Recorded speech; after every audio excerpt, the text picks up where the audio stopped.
প্রবাসীদের লাশ বিনা খরচে আমরা দেশে আনবো। আমি যেই দুইটা মিনিস্ট্রির দায়িত্বে আছি, শ্রম কর্মসংস্থান এবং প্রবাসী কল্যাণ, এখান থেকে অনেক কাজ হয় শ্রমিকদের জন্য, মালিকদের জন্য, প্রবাসীদের জন্য, কিন্তু এই কাজগুলোর প্রচারটা কম হয় বা প্রচারণা হচ্ছে না।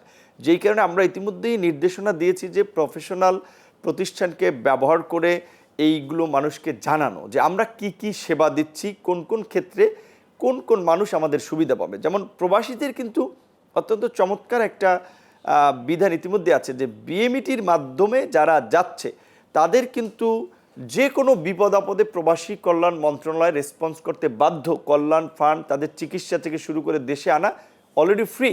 প্রবলেমটা হচ্ছে যারা বিএমইটির মাধ্যমে যাচ্ছে না তাদেরকে নিয়ে, যে দেশ থেকে যারা গিয়েছে তারা গিয়েছে, দেশের বাইরে যারা আছে তাদেরকে বিএমইটির আওতাভুক্ত করতে হবে।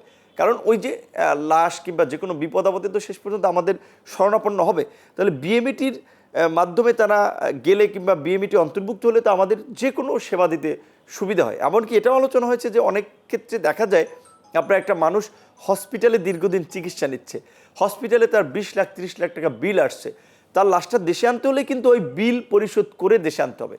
তো যদি বিএমইটির মাধ্যমে তারা যায় কিংবা বিএমইটির অন্তর্ভুক্ত হয় তখন কিন্তু এইটা আমরা সহজে করতে পারি। আদারওয়াইজ এই যে 50 লাখ টাকা বা 20 লাখ টাকা হঠাৎ করে দেওয়াটা কিন্তু আইনগতভাবে সম্ভব হয় না।